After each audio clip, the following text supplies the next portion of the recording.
Bueno, pues muchas gracias a todos. En nombre del Círculo Machado os damos la bienvenida por estar aquí hoy. Somos mucha gente, somos unos 140 personas las que hemos venido a esta charla.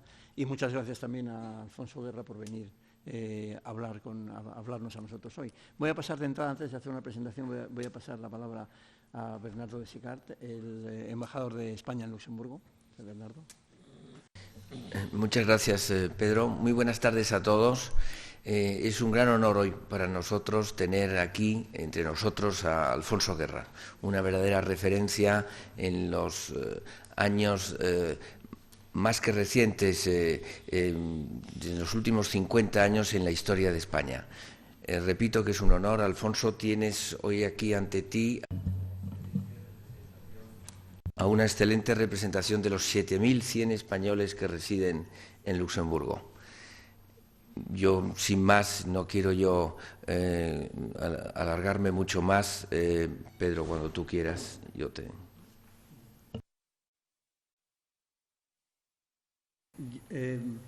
Quería empezar con un par de agradecimientos. Aparte de nosotros y a Alfonso Guerra, quería agradecer también al Tribunal de Cuentas de la Unión Europea por habernos cedido este magnífico sitio.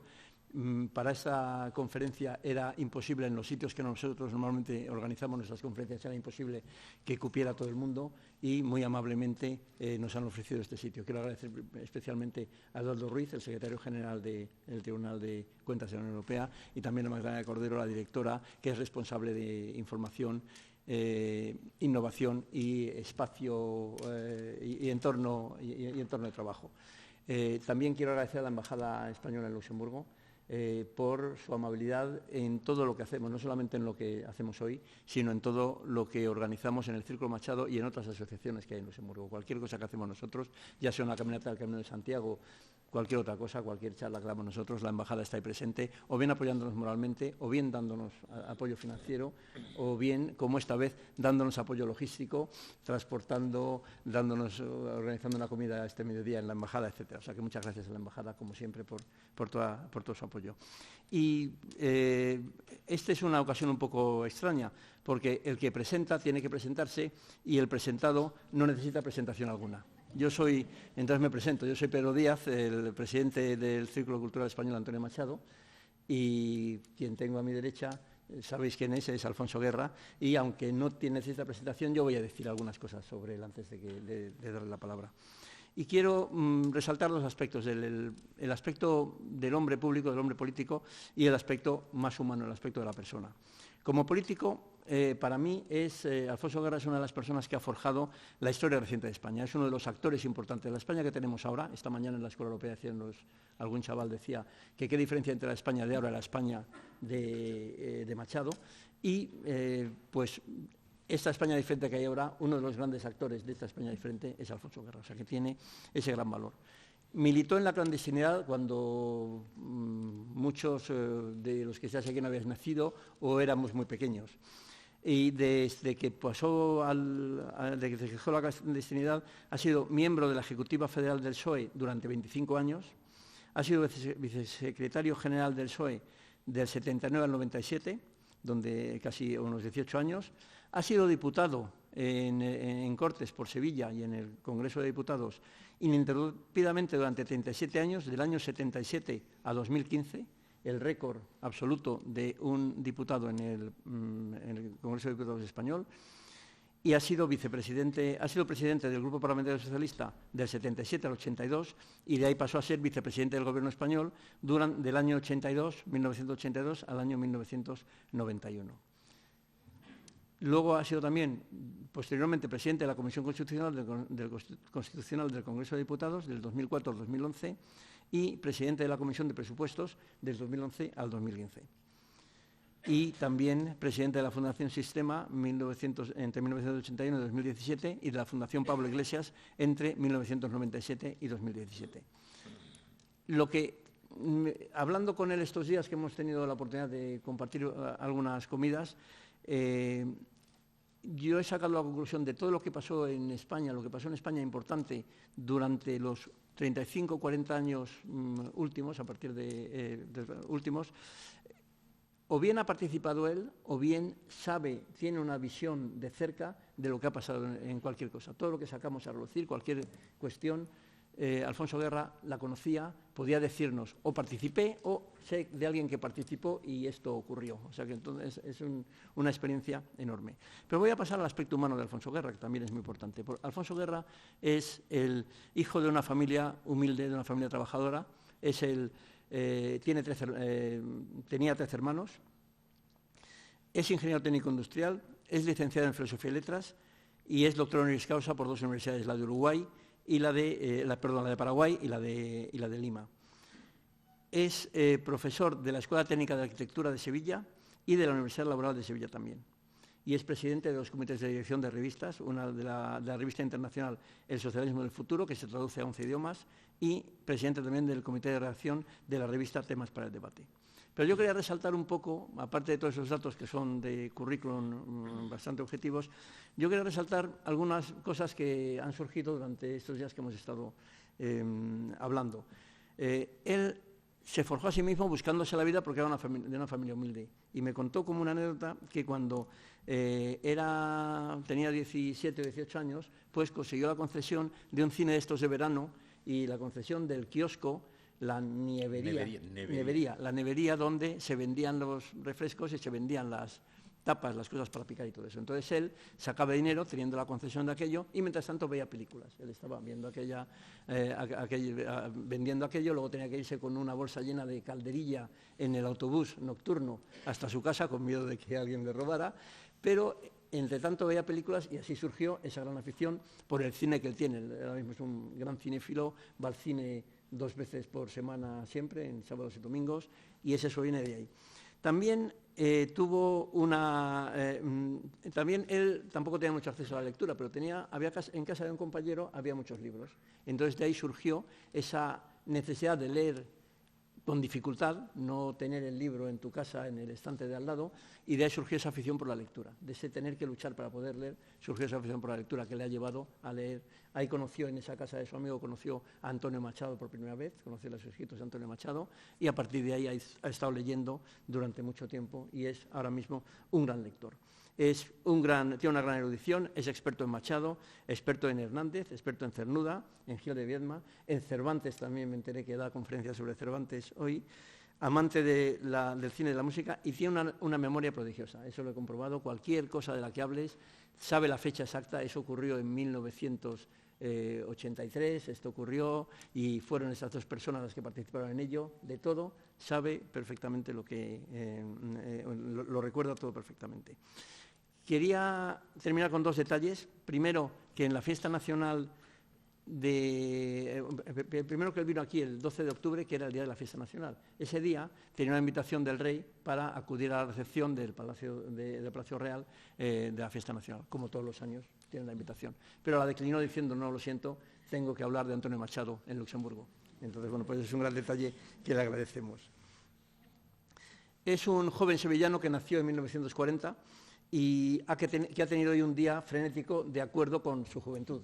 Esta mañana ha dado una charla en la Escuela Europea a unos 85 chavales de entre 15 y 18 años. Ha estado hablando durante un par de horas con ellos. Luego después ha tenido una comida en la Embajada, donde hemos estado ahí charlando un rato. Luego después ha tenido una entrevista con Josep Borrell, que estaba por aquí casualmente en un consejo de ministros de Exteriores. Y ahora después, para acabar ya, tiene esta conferencia. Entonces, bueno, pues como es joven, pues puede con todo esto.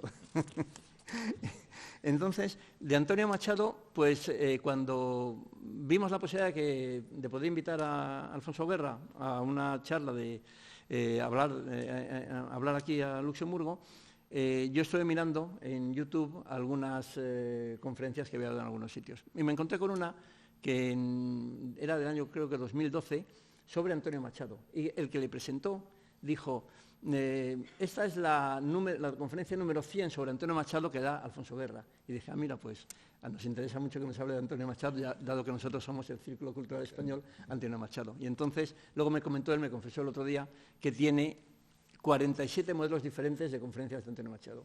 Él dice, ya elegiré la que os venga mejor a vosotros. Entonces, bueno, pues para nosotros es un honor tener aquí a alguien que nos va a hablar de la persona que da nombre a nuestro círculo cultural. Muchas gracias y tienes la palabra, Alfonso. Muchas gracias.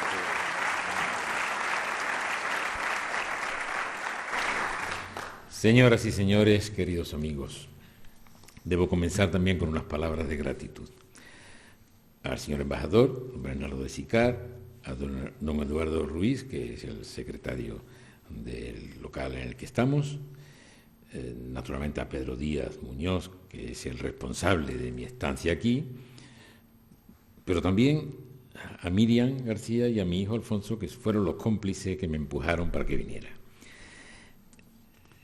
Yo vengo a hablar de Machado a Luxemburgo, cosa que resulta un poco lejano, y además en un círculo español que se llama Antonio Machado, y eso es emocionante. Yo voy a presumir de esto en España. He ido lejos a hablar de Machado en un círculo que se llama Antonio Machado. En Luxemburgo me dirán, pues sí, en Luxemburgo. Entonces, vengo además y me hace una presentación Pedro Díaz, que yo escuchándola, me ha parecido que yo era más importante de lo que yo creía. Lo ha dicho todo a favor, todo positivo. No le hagan mucho caso. Yo soy una persona muy modesta. Yo sé que la vida se compone de redes entre unos y otros, relaciones, y al final hay gente que le gusta ponerse las medallas y otro que no nos gusta eso. Entonces yo tengo que agradecer a todos ustedes que han venido aquí, pero no voy a ser benevolente con ustedes, les voy a pedir contribución, colaboración, porque hablar de Machado seriamente exige una gran colaboración de las personas que escuchan. No va a ser una charla, digamos, sencilla, sino con una cierta complicación. Por tanto, yo les voy a pedir atención, comprensión y espero no defraudarles. Yo soy estudioso de Machado o aficionado, amateur, amante de Machado. Siento una profunda admiración por el poeta y por el hombre. Es un caso excepcional el de Machado. Su obra y su vida están totalmente entrelazadas y llega a ser un ejemplo como hombre y una lección en cuanto uno conoce la obra. Para mí ha sido un elemento central en la formación de mi carácter, en la formación de mi propio criterio ante la vida, y estoy seguro que quien lea Machado con serenidad, con tranquilidad, sin velocidad, encontrará en Machado muchas respuestas a sus propias vivencias.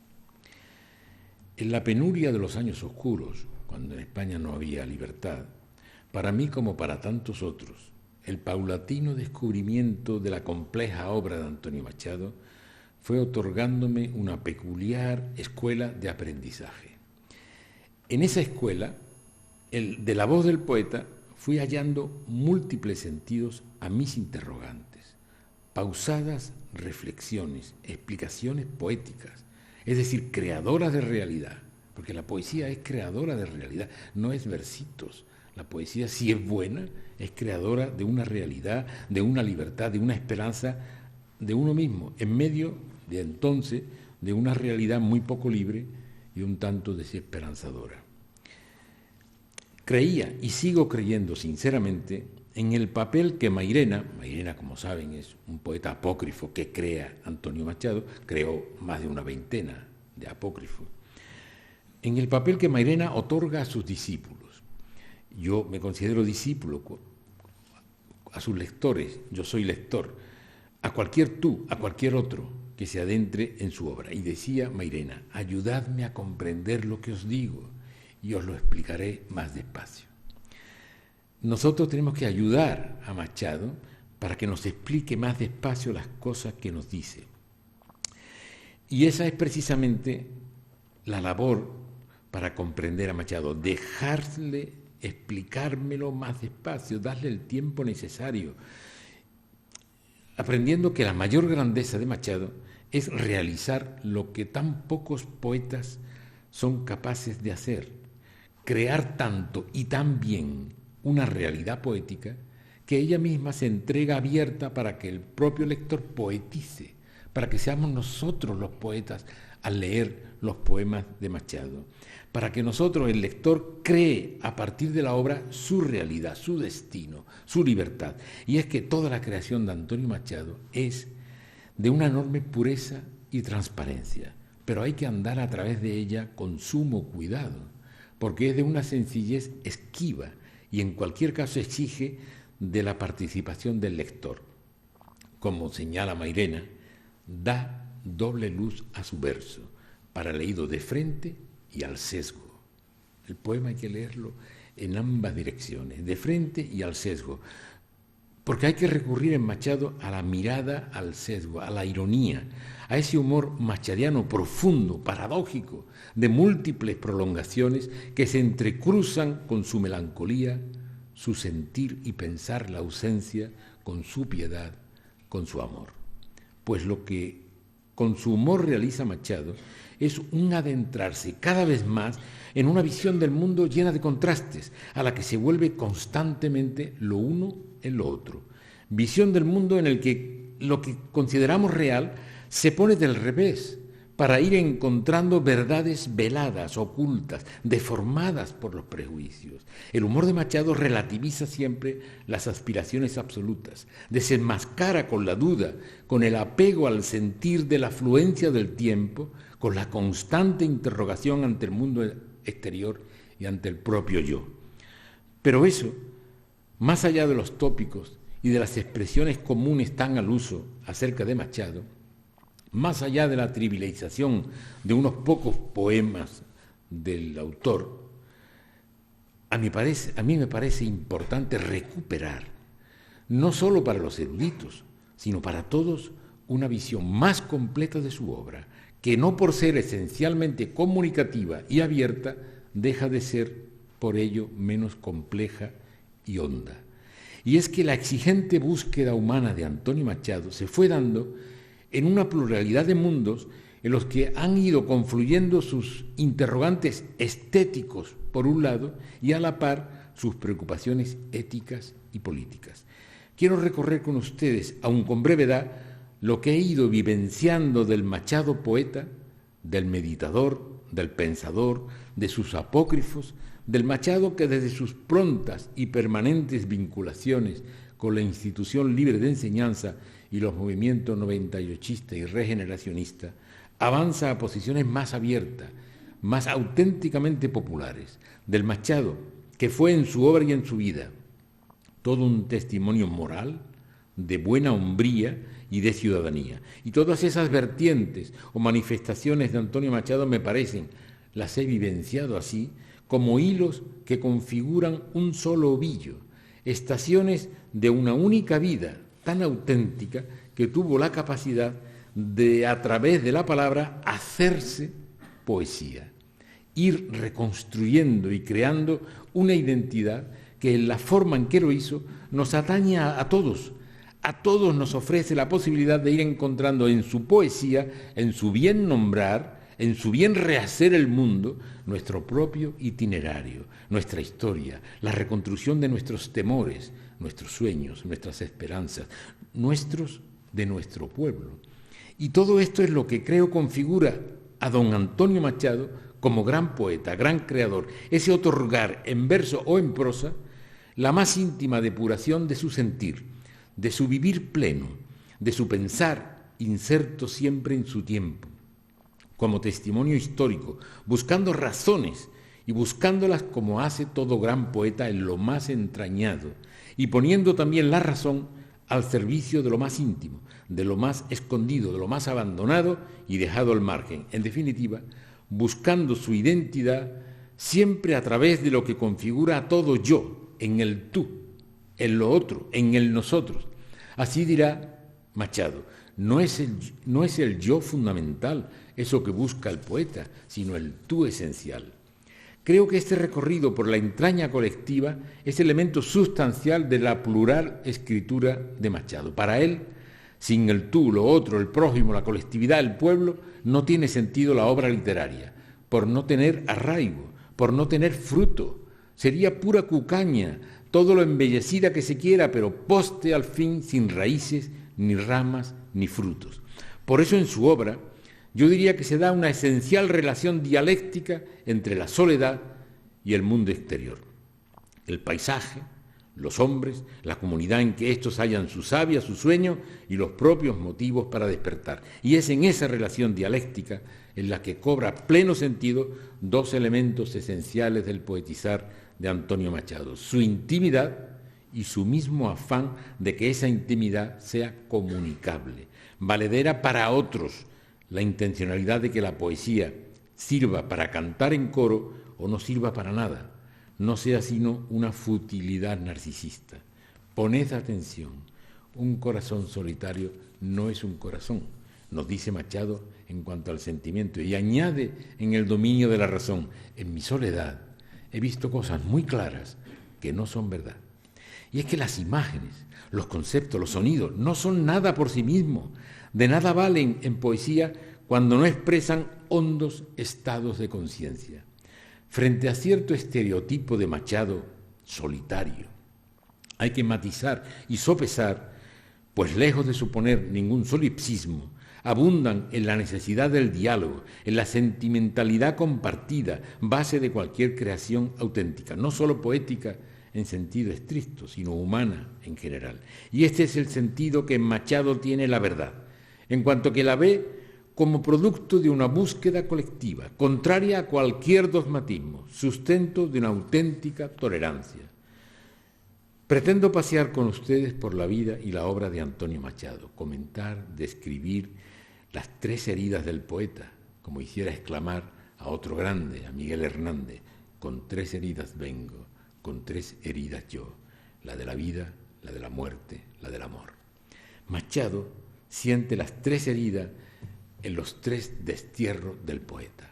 El destierro de la tierra territorial. Nace en Sevilla, con 9 años marcha a Madrid, de Madrid irá a Soria a enseñar francés, de Soria a Baeza, de Baeza a Segovia, de Segovia a Madrid, de Madrid a Valencia, de Valencia a Barcelona, y después pasará a la frontera para morir. El destierro en el amor. Conoció a Leonor, se enamoró profundamente, él era un tímido erótico, un tímido en general, y con 33 años va a conocer el amor. Se enamora de una niña de 15 años, ahora les explicaré un poco. Y pronto va a morir, en 3 años morirá Leonor. Al cabo de muchos años encontrará otro amor, el de una mujer a la que él llama Guiomar, su nombre era Pilar de Valderrama. Esta Guiomar le hará de nuevo conocer el amor, pero será un amor no consumado en ningún sentido. Luego se verá. Y por fin el último destierro, el destierro de la muerte en Collure. Pero para leer a Machado hay que tener en cuenta sus propias palabras en una carta a Miguel de Unamuno. El corazón y la cabeza no se avienen, pero nosotros hemos de tomar partido. Yo me quedo con el piso de abajo. Hay una correlación tan íntima entre su vida y su obra, su propio destino, el valor ético y el valor simbólico que tienen, que se puede decir que es un ejemplo, su obra y su vida una lección. Y él lo decía muy modestamente: yo soy la incorrección misma, un alma siempre en borrador, llena de tachones, de vacilaciones y arrepentimientos. No os empeñéis en corregirlo todo, tened un poco el valor de vuestros defectos. Machado, como saben, nació en Sevilla, el 26 de julio de 1975, y nació un hombre tan humilde, nació en un palacio, en el célebre Palacio de las Dueñas, en el Palacio de los Alba, de los duques de Alba. ¿Cómo es esto? Es que su padre era empleado de la casa de Alba, y los empleados tenían unas casas aledañas en el palacio. Por eso él recuerda en su autorretrato: mi infancia son recuerdos de un patio de Sevilla y un huerto claro donde madura un limonero. A los 8 o 9 años pasó a Madrid y se educó en la institución libre de enseñanza, guardando siempre una gratitud y afecto a sus maestros, a don Francisco Giner de los Ríos, el creador de la institución. De Madrid a los 24 años irá a París. Allí domina el simbolismo en poesía, que le afectará, y el impresionismo en pintura. En el siguiente viaje conocerá en París a Rubén Darío, que tuvo una influencia grande sobre Machado y sobre todo la poesía española de aquel momento. Un poco más tarde va a formar parte de una compañía de teatro, de la compañía de Fernando Díaz de Mendoza, y recorría España como actor, cosa que se desconoce bastante de él. En 1907 obtuvo una cátedra de francés sin haber sido licenciado. En aquella época las normas eran de otro tipo. Y obtuvo cátedra de lengua francesa y lo destinaron a Soria. Es en Soria donde casará con Leonor Izquierdo. Va a morir Leonor pronto. Se traslada entonces a Baeza, empieza a leer filosofía y entonces se licencia en filosofía y letras. Una anécdota simpática de la época y del personaje Machado. Cuando iba a hacer el examen final de la licenciatura, publicó un libro y se lo dedicó al presidente del tribunal. En la segunda edición le quitó la dedicatoria.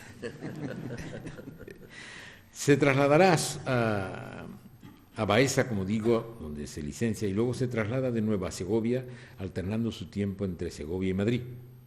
Y entonces escribe algunas obras de teatro escritas a 4 manos con su hermano Manuel. En 1931 se proclama la República, él estaba en Segovia y con un grupo de amigos intelectuales va a izar la bandera de la República en el Ayuntamiento de Segovia. La guerra le sorprende en Madrid, en 1936. Después se trasladará a Valencia, de allí a Barcelona, y de Barcelona pasa a la frontera el 27 de enero de 1939, morirá el 22 de febrero, miércoles de ceniza.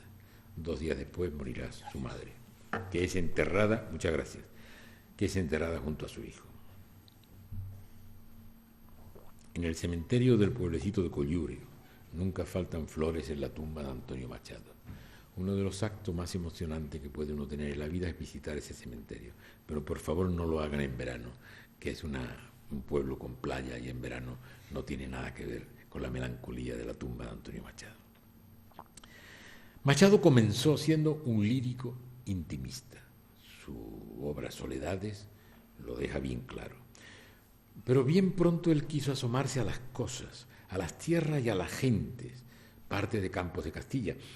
Más tarde comprende que no basta con ser testigo, espectador, por lo que quiere construir historias que sean por sí mismas, un romancero sin grandes figuras, sin epopeyas, con gentes del pueblo. Sería la tierra de Álvar González. Después se iba haciendo popular, folclórico. Su padre era un folclorista, demófilo. Iba utilizando formas y motivos populares, las nuevas canciones. El libro Las nuevas canciones, ahí utiliza mucho el flamenco, la métrica del flamenco, de las canciones del flamenco. Y al final va evolucionando hacia una poesía cargada de reflexión, el cancionero apócrifo. Por tanto, su itinerario va de la evocación de sentimientos a la reflexión de pensamientos. Y es que en Machado la lírica y la narrativa van a un tiempo, que la disyuntiva canto y cuento no está separada, es la misma. Él dice, canto y cuento es la poesía, se canta una viva historia contando su melodía. Él estará en esta etapa muy influido por la naturaleza. Él era un solitario en aquel momento y paseaba mucho por el campo, por el monte y por el amor que no había conocido. Él lo dirá en alguno de sus poemas: maldigo la juventud sin conocer el amor, y oh soledad, mi sola compañía. Y hay un poema que refleja bien esto, un poema en el que él va narrando la descripción del paisaje por donde él camina, pero en realidad está hablando del amor. Dice, yo voy soñando camino de la tarde, las colinas doradas, los verdes pinos, las polvorientas encinas, ¿a dónde el camino irá? Yo voy cantando, viajero a lo largo del sendero, la tarde cayendo está. En el corazón tenía la espina de una pasión, logré arrancármela un día, ya no siento el corazón. Y todo el campo un momento se queda mudo y sombrío, meditando. Suena el viento en los álamos del río. La tarde más se oscurece y el camino que serpea y débilmente blanquea se enturbia y desaparece. Mi cantar vuelve a plañir, aguda espina dorada, ¿quién te pudiera sentir en el corazón clavada?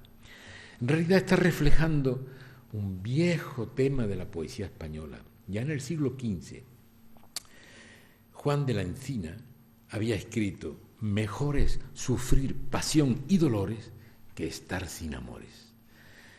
Él lamenta el dolor del amor cuando se quita la espina. Lo que lamenta es la falta, la ausencia de amor. Es la realidad nunca vivida. Para Machado, el amor es una vivencia, una experiencia vital excepcional. Sin el amor, la vida es como un sueño, cargado ese sueño de visiones, recuerdos y esperanza. Él concibe la vida como un continuo viaje en busca de la amada o del amado. Claro, esa timidez erótica del poeta le lleva a decir: yo he maldecido mi juventud sin amor, oh soledad, mi sola compañía. O cuando dice: moneda que está en la mano, quizás se deba guardar, la monedita del alma se pierde si no se da. Es un intento de creación de una temporalidad. Hay un paisaje, sí, pero él acuna al paisaje como si fuera una persona. Hay una confusión entre realidad objetiva y realidad soñada o simbólica. ¿Hay o no hay un paisaje en este hombre que reflexiona caminando por el monte? Como digo, él obtuvo una cátedra de lengua francesa, él lo dice, obtuvo una cátedra de lengua francesa que profesé durante 5 años en Soria. Allí me casé. Allí murió mi esposa, cuyo recuerdo me acompaña siempre. La influencia de Soria en el poeta nos la dirá él mismo repetidamente en muchos textos. Y dirá: guardo de allí el recuerdo de mi breve matrimonio con una mujer a la que adoré con pasión y que la muerte me arrebató al poco tiempo.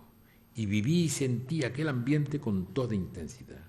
Cuando Machado llega a Soria, ha de buscar una pensión. Encuentra una pensión de una señora que regentaba una pensión, alquilaba habitaciones, doña Isabel Cuevas. Y esta señora tiene una hija de 15 años, Leonor, que cambia la vida solitaria del poeta. El tímido de 33 años se enamora de la niña, pero cree que nunca podrá alcanzar el amor con ella. Y dice: y la niña que yo quiero, ay, preferirá casarse con un mocito barbero. Y ahí estaba el catedrático. Y se casan. En 1909 se casan. Se van a París con una beca a estudiar unos cursos de Bergson, el especialista en la fluencia del tiempo, en el paso del tiempo. Allí terminará La tierra de Álvar González. Pero estando allí, llevaba poco tiempo, el 14 de julio, precisamente en la fiesta nacional de Francia, el 14 de julio Leonor cae enferma, la enfermedad de la época, la tuberculosis. Y allí está el pobre Antonio, que no tenía facilidad material para la vida, mundología, buscando por París un médico, una París en fiesta donde nadie le atiende, y se vuelve enseguida a Soria. Para poder volver le pide 300 pesetas prestadas a Rubén Darío. Se vuelve a Soria y dedica ese tiempo, algo más de un año, a cuidar a Leonor. Le escribe una carta a Juan Ramón donde lo explica bien. Hace 2 años me casé y una larga enfermedad de mi mujer, a quien adoro, me tiene muy entristecido. Y él está con la esperanza de que Leonor pueda recuperarse. Escribe un poema a un olmo seco, el olmo está en la entrada misma del cementerio de Soria. El cementerio de Soria está en la ciudad. Se puede visitar visitando la ciudad sin tener que alejarse. Y él le dice al olmo, dice: al olmo viejo, hendido por el rayo, en su mitad podrido, con la lluvia de abril y el sol de mayo, algunas hojas verdes le han salido. Mi corazón espera también hacia la luz y hacia la vida otro milagro de la primavera. Pero el milagro no se produjo. El 1 de agosto de 1912 muere Leonor. Una noche de verano. Estaba abierto el balcón y la puerta de mi casa. La muerte en mi casa entró. Se fue acercando a su lecho. Ni siquiera me miró. Con unos dedos muy finos, algo muy tenue rompió. Silenciosa y sin mirarme, la muerte otra vez pasó. Pasó delante de mí. ¿Qué has hecho? La muerte no respondió. Mi niña quedó tranquila, dolido mi corazón. Ay, lo que la muerte ha roto, era un hilo entre los dos. Y la reacción es desgarradora, terrible. Dirá, Señor, ya me arrancaste lo que yo más quería. Oye otra vez, Dios mío, mi corazón clamar. Tu voluntad se hizo, Señor, contra la mía. Señor, ya estamos solos, mi corazón y el mar. El poeta escribirá, cuando perdí a mi mujer pensé en pegarme un tiro. El éxito de mi libro me salvó, y no por vanidad, bien sabe Dios, sino porque pensé que quiero trabajar humildemente, es cierto, pero con eficacia, con verdad. Hay que defender a la España que surge del mar muerto, de la España inerte y abrumadora que amenaza a negarlo todo. A la semana exacta de la muerte de Leonor, él se dirige a Madrid, al ministerio, a pedir un traslado a donde sea, y lo envían a Baeza. Seguía en el Instituto de Baeza, donde permanecería 7 años con la compañía de su madre, ya muy anciana. En Campos de Castilla será ese libro donde se consagra el gran poeta. Representa el paso de la poesía intimista de Soledades a la poesía del mundo objetivo, del mundo exterior, el yo de Machado, que siempre descubría el tú, ahonda más en el tú y en el mundo externo. La descripción del campo castellano como no lo habían conocido los propios de Castilla, de los llanos sin árboles, de la roca pelada, del cárdeno de la roca y sobre todo del hombre que incendia los pinares. Castilla miserable, ayer dominadora, envuelta en sus andrajos, desprecia cuanto ignora. Sin embargo, Castilla, tierra de muerte y tierra inmortal. Él manifiesta la esperanza en el hombre del mañana, época de gran coincidencia con Unamuno. Se inclina por la imagen clásica, busca formas expresivas de honda tradición de la literatura española. Así escribe el metro alejandrino de la antigua Cuaderna Vía, cuando dice: allá, en las tierras altas por donde traza el Duero su curva de ballesta, en torno a Soria, entre plomizos cerros y manchas de roídos encinares, mi corazón está vagando en sueños. ¿No ves, Leonor, los álamos del río con sus ramajes yertos?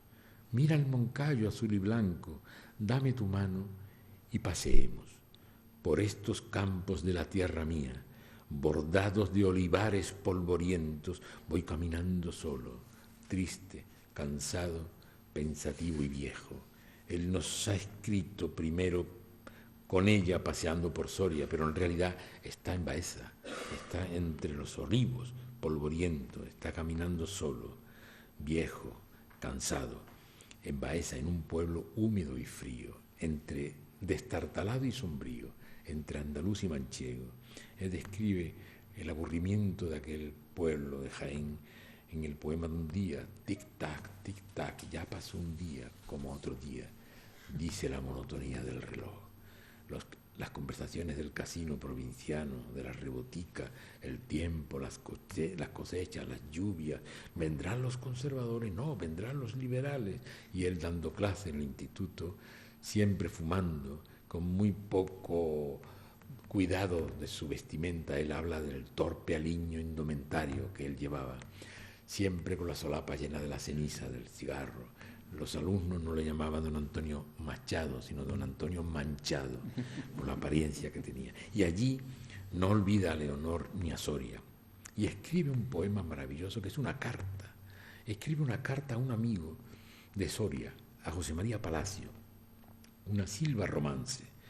Palacio, buen amigo, está la primavera vistiendo ya las ramas de los chopos del río y los caminos. En la estepa del Alto Duero, primavera tarda, pero es tan bella y dulce cuando llega.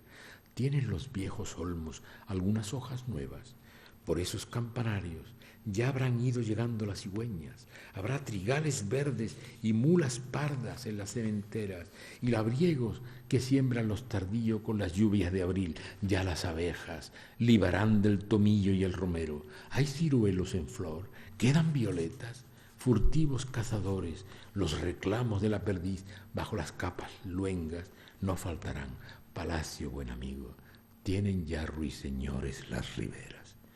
Con los primeros lirios y las primeras rosas de las huertas, en una tarde azul, sube al espino, al alto espino, donde está su tierra, El Espino es el cementerio donde reposan los restos de Leonor. Es quizá uno de los más bellos poemas escritos en castellano. Leonor la cita al final con Sube al Espino, pero está en todo el poema. Y va entrando ahora ya, el paisaje andaluz va entrando en Machado. Ya saben que dirá: un corazón solitario no es un corazón. Y entonces empieza a producir, es el periodo más fecundo de toda la vida de Machado, es el de Baeza. Allí conocerá a gente que le van a iluminar, por ejemplo, a los estudiantes granadinos que venían de excursión, y él les habla. Entre esos estudiantes aparece uno llamado Federico García Lorca, que toca el piano, y Machado recita poemas, el otro le dice que él también escribe, y hay un encuentro en la primera juventud de Federico muy fecundo, muy extraordinario. Es el paso, por tanto, del tema castellano al tema andaluz, y va cambiando el metro, se va haciendo el metro más corto, más popular, el flamenco, y va haciendo la maduración en su concepción estética. Es la proyección de la temática nacional, la preocupación por España como problema. En el tema andaluz, él dirá: en estos campos de la tierra mía y extranjero en los campos de mi tierra.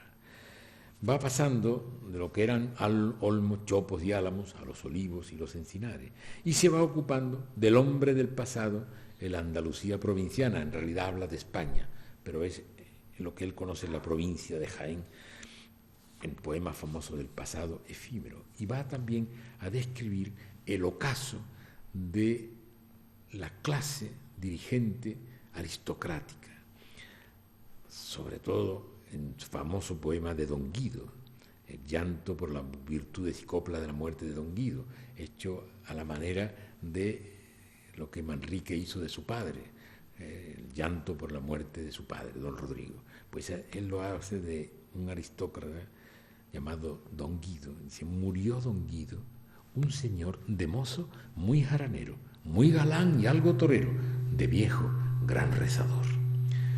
Cuando mermó su riqueza, era su monomanía pensar debía en asentar la cabeza, y asentóla de una manera española, que fue a casarse con una doncella de gran fortuna, y repintar sus blasones, hablar de las tradiciones de su casa, a escándalos y amoríos poner tasa, sordina a sus desvaríos. Gran pagano, se hizo hermano de una santa cofradía, el jueves santo salía llevando un cirio en la mano aquel trueno, vestido de nazareno. Oh fin de una aristocracia, la barba canosa y lacia sobre el pecho, metido en tosco sayal, las yertas manos en cruz, tan formal el caballero andaluz, que contrasta con el poema que dedica a su maestro Ginés de los Ríos, en el que dice: alguien dirá, ¿qué dejaste? Yo pregunto, ¿qué llevaste al mundo donde hoy estás? Porque lleva quien deja y vive el que ha vivido. Es la decadencia de una clase, y enseguida llega a la estructura de los poemas que tienen como tema España, muy similar en todos ellos. Nos habla de la España arcaica, la España que va a morir, de la España del futuro, progresista y justiciera, y por fin una llamada a la acción a la juventud. Así, en el mañana efímero dirá: esa España inferior que ora y bosteza, vieja y taur, zaragatera y triste, esa España inferior que ora y embiste cuando se digna usar de la cabeza. Aún tendrá luengo parto de varones, amantes de sagradas tradiciones y de sagradas formas y maneras. Florecerán las barbas apostólicas, y otras calvas en otras calaveras brillarán venerables y católicas. Mas otra España nace, la España del cincel y de la masa, con esa eterna juventud que se hace del pasado macizo de la raza, una España implacable y redentora, España que alborea con un hacha en la mano vengadora, España de la rabia y de la idea. La España arcaica y rural, la España que nace del cincel y de la masa, el arte y el trabajo, de la rabia y de la idea, la justicia y el pensamiento. Igual estructura en una España joven, y dijo: oh, el hoy es malo, pero el mañana es mío, y hoy es hoy aquel mañana de ayer, y mañana toda, con sucios oropeles de carnaval vestida, aún la tenemos, pobre y escuálida y beoda. mas hoy de un vino malo, la sangre de su herida. Tú, juventud más joven, si de más alta cumbre la voluntad te llega, irás a tu aventura despierta y transparente, a la divina lumbre como el diamante clara, como el diamante pura, y va a generar ya el paso a la poesía popular. Escribirá proverbios y cantares con esa métrica popular. Son 99 poemas cortos, casi siempre los 3 versos de una soleá.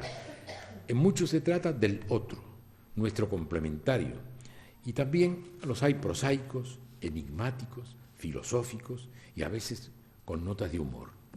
Ojos que a la luz se abrieron un día para después ciegos tornar a la tierra, hartos de mirar sin ver. Ayer soñé que veía a Dios y que a Dios hablaba, y soñé que Dios me oía. Después soñé que soñaba. De 10 cabezas, 9 embisten y una piensa. Nunca extrañéis que un bruto se descuerne luchando por la idea. Todo pasa y todo queda, pero lo nuestro es pasar haciendo caminos sobre la mar. Dicen que el hombre no es hombre hasta que no oye su nombre de labios de una mujer. Puede ser. Nuestro español bosteza. ¿Es hambre? ¿Sueño? ¿Hastío? Doctor, ¿tendrá el estómago vacío? El vacío es más bien en la cabeza. Ya hay un español que quiere vivir y a vivir empieza, entre una España que muere y otra España que bosteza. Españolito que vienes al mundo, te guarde Dios, una de las 2 Españas ha de helarte el corazón. El ojo que ves no es ojo porque tú lo veas, es ojo porque te ve. Para dialogar, preguntad primero, después escuchad. En mi soledad he visto cosas muy claras que no son verdad. Se miente más de la cuenta por falta de fantasía. También la verdad se inventa. Poned atención, un corazón solitario no es un corazón. Todo necio confunde valor y precio. Señor San Jerónimo, suelte usted la piedra con que se machaca. Me pegó con ella. Tan, tan, ¿quién llama? Di. ¿Se ahorca un inocente en esta casa? Aquí se ahorca simplemente. Tu verdad, no la verdad. Y ven conmigo a buscarla. La tuya, guárdatela.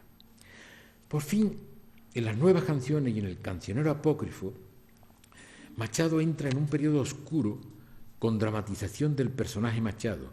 Tuvo que recurrir a un rodeo, a los poetas apócrifos, Abel Martín, Juan de Mairena y una veintena más. De Baeza se va a trasladar a Segovia, se hospedará en una pensión también, en número 11 de la calle de los Desamparados. Siempre tenía una consonancia por donde iba viviendo con su propia vida. Hacía tanto frío, en Soria le pasaba lo mismo, hacía tanto frío en la pensión que él a los amigos le decía humorísticamente que de noche, por el frío que hacía en la habitación, abría el balcón para que entrara un poco de calor. Allí hará una tertulia con buenos amigos. Emiliano Barral será el escultor que hará su cabeza, su famosa cabeza de Machado. Crearán la Universidad Popular, también otro amigo es Zambrano, que será el padre de María Zambrano, la filósofa tan importante. Crearán una universidad popular que aún existe en Segovia, aún se dan conferencias, yo he dado muchas allí, algunas sobre Machado, y es allí donde izarán, como dije antes, la bandera de la República.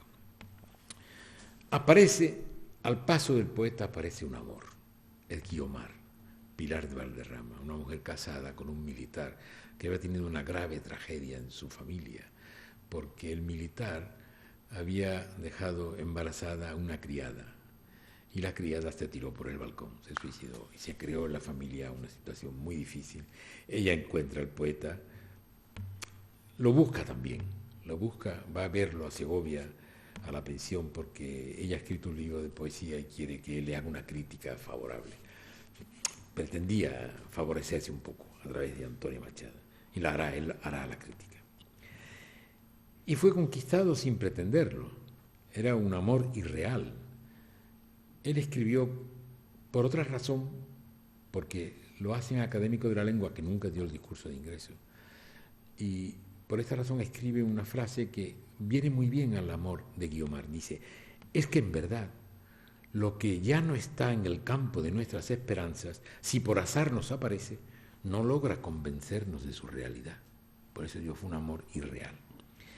Pero fue un amor que le inspiró bellísimos poemas. Baste una estrofa de un poema dedicado a Guiomar, que a mí me parece la más bella expresión del amor, el más bello mensaje de amor que he leído nunca, cuando dice: huye del triste amor, amor pacato, sin peligro, sin venda ni aventura, que espera del amor prenda segura, porque en amor locura es lo sensato. Al estallar la guerra, Machado toma parte activa a favor de la República. Escribirá: en España lo mejor es el pueblo. Siempre ha sido lo mismo. En los trances duros, los señoritos invocan la patria y la venden. El pueblo no la nombra siquiera, pero la compra con su sangre.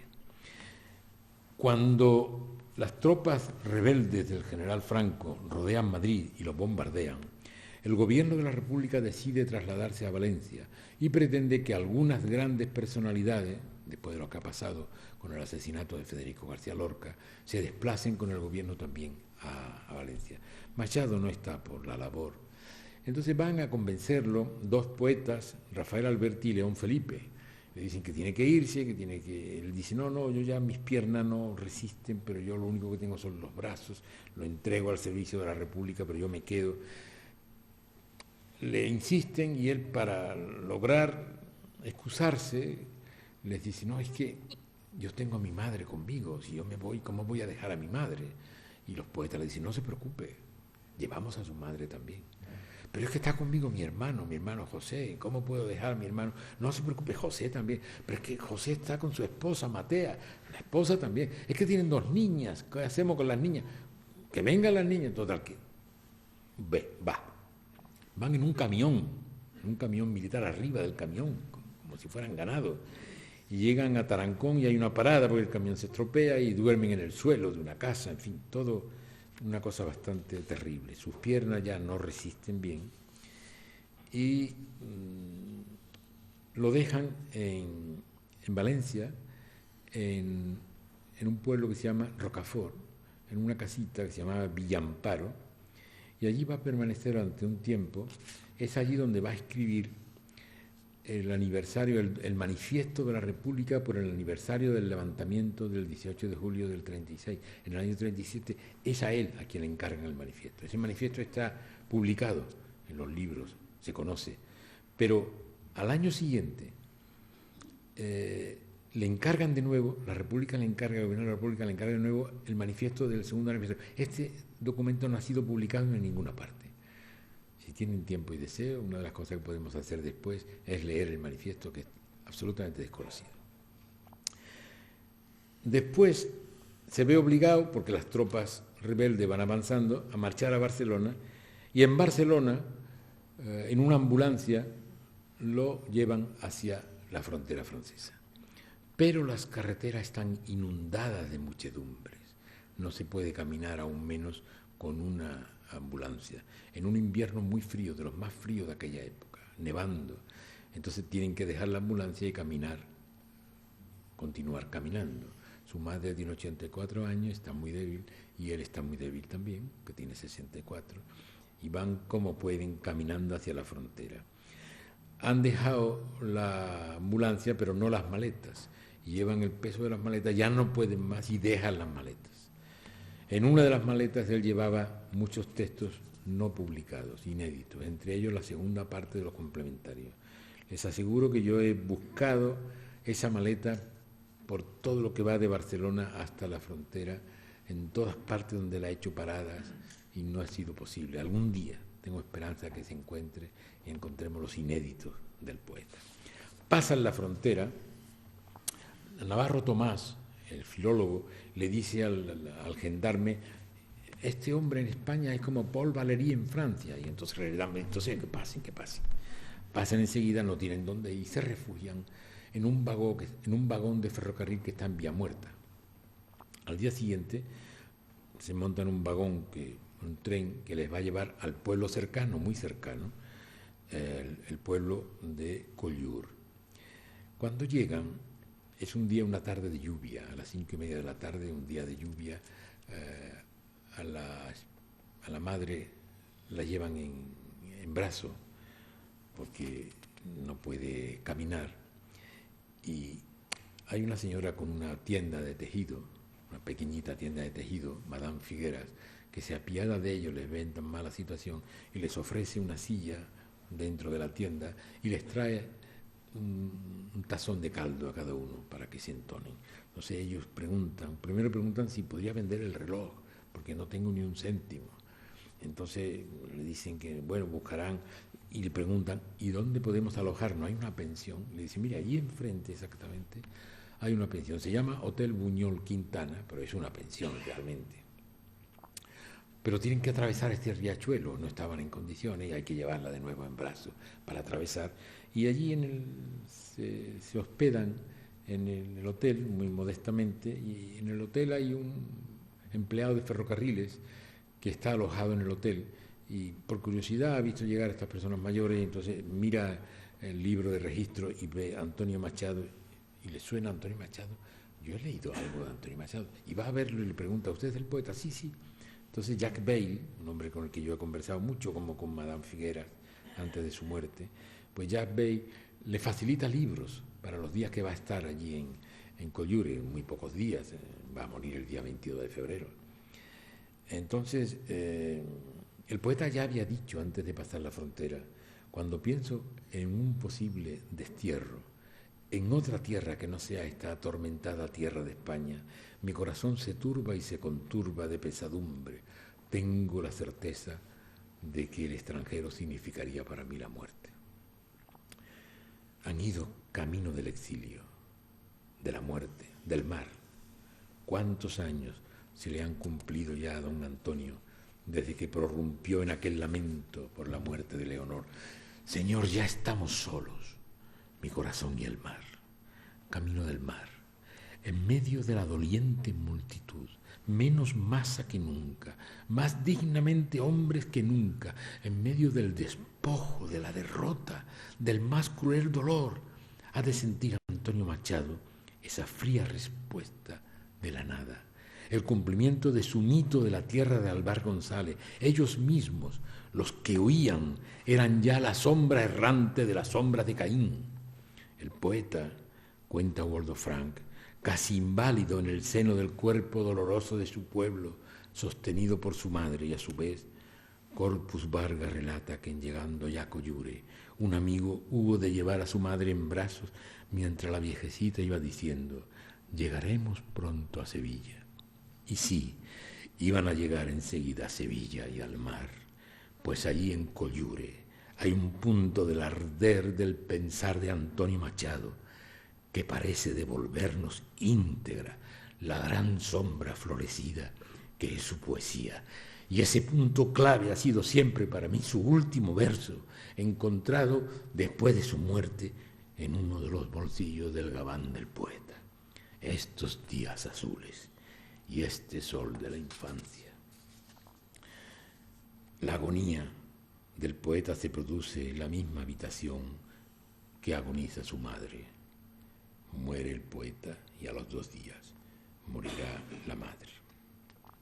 No tienen sepultura. La señora Buñol Quintana de la pensión del hotel tiene una amiga, María de Boe, que va a prestar la sepultura para Machado y para su madre.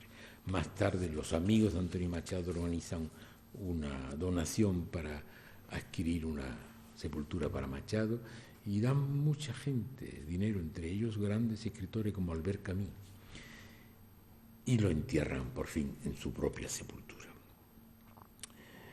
Ahora se plantea de vez en cuando la reivindicación de los restos del poeta, traerlos a España. ¿Y dónde? ¿A Sevilla, donde nació? ¿A Soria, donde conoce a Leonor? ¿A Baeza, donde fue el gran escritor? ¿A Segovia?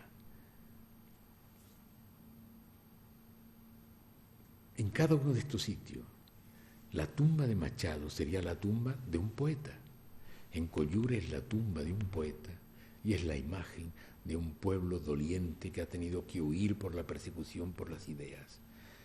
Yo me he opuesto siempre a esa recuperación. Donde acaba el pobre río y la inmensa mar le espera, encuentra Machado y nos hace reencontrar a nosotros el sentido de su memoria, que si es despojamiento, es también una recuperación, un rescate, Y para mí ese último verso en el límite, en la frontera real y metafórica, de tantos modos, acaba iluminando toda su obra, a su memoria, a ser luz, a lo que había sido siempre, a lo que seguirá siendo siempre, porque Antonio Machado, el poeta, no ha muerto, pues su memoria seguirá ya siempre viva, vigilante, ardiendo el grano de pensar que él aportó en el amor. No, mi corazón no duerme, está despierto, despierto, ni duerme ni sueña, mira los ojos claros abiertos, señas lejanas, y escucha a orillas del gran silencio. Y permítanme para terminar una licencia poética que haremos entre todos. Él escribe un poema a su maestro Francisco Giner de los Ríos, y en él le llama hermano Francisco. Llamémosle nosotros al poeta hermano Antonio con las palabras que dedicó a Giner de los Ríos. Como se fue el maestro, la luz de esta mañana me dijo: van años que mi hermano Antonio no trabaja. Murió. Solo sabemos que se fue por una senda clara, diciéndonos: hacedme un duelo de labores y esperanzas. Sed bueno y no más. Sed lo que he sido entre vosotros. Alma, vivid, la vida sigue, los muertos mueren y las sombras pasan. Lleva quien deja y vive el que ha vivido. Yunques, sonad, enmudeced campanas. Muchas gracias.